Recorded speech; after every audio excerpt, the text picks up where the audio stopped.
What is going on, everybody? John Middlekauff, 3 and Out podcast after a little Monday night upset. But first, let me tell you about my friends at Turtlebox, baby. The number one Bluetooth speaker in my heart, in my room, and on the market. Turtlebox, it's loud. The battery life on this bad boy is absolutely incredible. Longest lasting battery life of all the Bluetooth speakers. With Christmas right around the corner, Hanukkah, Thanksgiving, we're throwing parties. What do you want to bring to a party? Booze and music. And this bad boy will fill the entire room wherever you're at with tunes pumping. And it also, you can personalize, if you're a fan, college, pro, personalized colors on turtleboxaudio.com. Use the promo code JOHN for $20 off and free shipping. Again, that's turtleboxaudio.com with the promo code John, JOHN, free shipping, $20 off. Can't recommend these bad boys enough, especially right around the corner holiday times. Get people in your life a gift. turtleboxaudio.com, promo code John. Okay, let's start with the Monday night game. Little upset city. Now, I think a lot of people, when we looked at the schedule, the Eagles were heavy favorites. They weren't going to go 17-0. Now, did I think they were going to lose at home to the Commanders and Taylor Heinicke? Probably not. But before we dive into the game, can I just rant on one thing really quick? I personally am tired of hearing these referees on the broadcasts. I don't like them chiming in, especially Monday night, Sunday night. Really annoys me. Like, yeah, bro, we understand you can't challenge the face mask on the fumble. We get it, but we're mad, and we don't want to hear you chiming in. It's really becoming a pet peeve of mine every time that I hear that voice come on. And consistently, have you noticed, Chris and Troy on Sunday night and Monday night are always arguing with the guy because we're like, this rule's stupid. We get it's the rule. We get you're not in charge of changing the rule or whatever. We don't want to hear your opinion. I understand that the NFL executives and all these television executives put these guys on because we're all complaining. We're complaining because we're mad. It's football. We're emotional. But I don't need to hear some has-been fucking referee telling me about the letter of the law. I do not want to hear it. I'm tired of it. And if I hear Chris or Troy have to argue with these guys one more time, get these guys off my broadcast. Now to the game. We got to give the Commanders some credit. One, their franchise, I mean, talk about being in peril. We're constantly talking about them getting sued, attacked by attorney generals. Other owners are saying that Dan Snyder should sell. It is just a constant shit show with that franchise. They've had 3 different names in 2 years. 3 different names in 3 years. That's like the Raiders. They had like 3 homes in 3 years. When you have a lot of homes in a short period of time or a lot of nicknames in a short period of time, like I red flag your franchise. But ultimately, as you saw tonight, and really this season, they're 5-5. The players don't care. You think the players, like, do you think any of those defensive linemen or Terry McLaurin or Curtis Samuel or Bijan Robinson, who just got shot? I mean, do you think these guys care about Dan Snyder? So while we talk about it a lot, and it's kind of fascinating how the Washington football team Commanders might get sold, ultimately the players do not care. And you got to give them some credit for all the turmoil and everything going on. We just thought they weren't going to be that good. They trade for Carson Wentz. He gets hurt. He's nowhere to be found. And they're 5-5. Think what Josh McDaniels would do to be 5-5. What Frank Reich would have done to be 5-5. What the Texans and the Jags and all these teams all over the league would do to be 5-5 right now. And Washington, if you open the internet, you think their franchise is about to fold.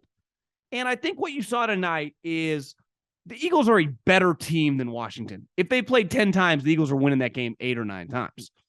But when you're going to take on a team that's more talented than you and a team later in the season that's, 8-0, 9-0, great record that's rolling, the way to take them down is hit them right in the mouth. Like, how do you take down a bully? You shove them. You hit them right in the teeth. You don't let the bully push you around. And Washington showed up a little old school Ron Rivera style. What did Troy say right before the game ended? They ran it 47 times tonight. Now that they ran it down their throat, I mean, They ran for over 150 yards, but they ran for like a little over 3 yards a carry. But they were just slamming it into them over and over and over again. And the stat that they showed on Monday Night Football, to me, was pretty eye-opening because is Carson Wentz a more physically gifted player than Taylor Heinicke? Of course he is. But when you see the stat that Taylor Heinicke, since 2018, they've had all those different quarterbacks come in and out since they let Kirk Cousins walk. They are 19-37 with all these random quarterbacks, right? And when Taylor Heinicke, in the 18 games he started, he was 9-9 going into tonight. Now he's 10-9 as the starter. So it's like, yeah, does he have some flaws? Is he a perfect quarterback? Does he make some throws that make you kind of go, whoa, Taylor? He made one tonight when he threw it up there, got it picked off, and it was like, you cannot make, even Troy was like, you just can't, you can't do that. But I will say this, like when you watch them play with him, they have some life to them. I said the same thing about the Arizona Cardinals. Now it's different. Like, obviously, when you pay Kyler Murray, you draft the number one, you pay him that much money. It's not like Colt McCoy is ever going to Wally Pip Kyler Murray. But just the eye test, when you watch them play with Kyler Murray and then you watch them play with Colt McCoy, you go, this team's just got some life. This team's just got some juice. And there is something to Heinicke diving for first downs, throwing his body around, doing first down signs. You know, I don't care about that football team at all, and I was kind of into them. I was in a weird way kind of rooting for the upset. Just cool story. But, like, the numbers don't lie. They're 10-9 with the guy as a starting quarterback. And if you just stay around 500 in the NFL, you get a fumble to go your way, maybe you get a missed field goal. Like, it's not inconceivable this team's going to be right there till the end. And I don't remember who said this. I heard on a podcast in the last couple of weeks, and I don't even know if this guy actually said it. But I guess Peyton Manning, again, maybe allegedly, said that the NFL has 3 seasons. It has the regular season, it has the divisional games, and then it has the playoffs. And whether that's he actually said that or not, if he did, it's kind of genius because it's so true. These divisional games, whether you're the best team in your division playing the shittiest team in your division, whether it's late in the season and one team's going to be the 1 seed and the other team's drafted in the top 10, they're always hard. They're always tightly contested. And the other thing I'll always say about Monday night games, because as we get later in the season, Sunday night flexes, so you're not going to see shitty teams on Sunday. But throughout the years, like, you get teams that are going nowhere near the playoffs. Now, I'm not saying that about Washington. They're obviously very much still alive. You're going to play hard for Monday Night Football. You're a human being as a player or a coach. Every single person in your life is watching that game. That's not true about a Sunday game. If you play for the Houston Texans or the Jags or the Falcons, like, your friends and family might not see you play, depending on where they live, depending on what they're doing. No one's missing Monday Night Football. Everyone's at home. So you got a lot of pride. These guys, like, both teams make a lot of money. They live in big houses and drive nice cars. And here's the thing about Washington. Like, they got some good players. For a team that is last in their division, you go, obviously the quarterback has been a revolving door, but I like their skill guys. Their defensive line is obviously loaded. And the number 2 pick, Chase Young, hasn't even played this year. So it's not like there's some, there's no bullets in their gun. And when you see them play hard and play just kind of with their hair on fire, as they did tonight, because they're not as good as the Eagles. The Eagles roster, top to bottom, is much better than Washington. And that's not even a slight at Washington. The Eagles might have, top to bottom, the best starting 22 in the league. But divisional games are hard, even on the road. And the way the Giants, Eagles, and Washington, it works, like, you don't fly to those games. They all take the train. So it's a very, very easy travel. And it's that division, it's a very big deal. So I guess, massive underdog winning, it's a little shocking. But when you think about it, like, these divisional games around the league are typically highly contested. I'm not going to change my opinion on the Eagles. I think they're really good. But I do think it's fair to ask the question of, and Jalen late in that game threw a beautiful deep ball that would have put them in position to win the game, and his wide receiver fumbled it. So I think the easy reaction, the lazy reaction from all the people on all these television shows that no one watches will be, the Eagles are overrated, Jalen. It is a question how Jalen will play now that he's taken another step in a tight game. Because for the most part this year, they've been kicking the shit out of everybody. So he hasn't been Tie game, fourth quarter, 5 minutes left. How will we look? And tonight, he didn't really get the chance, right? Again, he hit Watson down the middle of the field on a bomb in the hands that would have put them in position. They weren't very far away from the red zone, right where he got tackled. Obviously, they had another drive, and he ran right into a sack. But still, I'm not writing Jalen off just because of the game. But I do think it's fair to ask the question, what will it look like? Just because now that they've taken a step as a team and he's taken a step as a player, he hasn't got the reps in these games because they've been winning by so much. And if I'm an Eagles fan, if I'm definitely on the coaching staff, obviously you want to win these games. But the nice part about being 8-0, you can go what? You could go, I'm trying to do my math here. So you got 9 games left. You could go 5-4 the rest of the season, and you're still in pretty good shape, right? What would that be? 13-4? I'll tell you this, that'd be the number 1 seed. If you go 13-4 in the NFC, you're going to be the number 1 seed. Now, going 5-4 the last 9 games would feel really shitty, but if you get a lot of reps in those games and are still able to hold on to the 1 seed, or even go 6-3, and get Jalen in these positions where, hey, it's 5 minutes left, we got one possession, we're down 4 or 5 points, we have to drive to score a touchdown. Like, he's going to need that, because ultimately to win in the playoffs, you're in those situations. You're not, for the most part, every once in a while, teams just roll to the playoffs.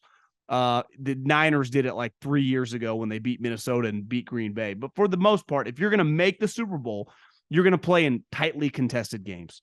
And he just hasn't got tightly contested reps now that he's at this level of a player. He got some of them last year, but it's clear he's a different player this year. To me, his ball and his stats weren't great, but I think he throws a beautiful deep ball.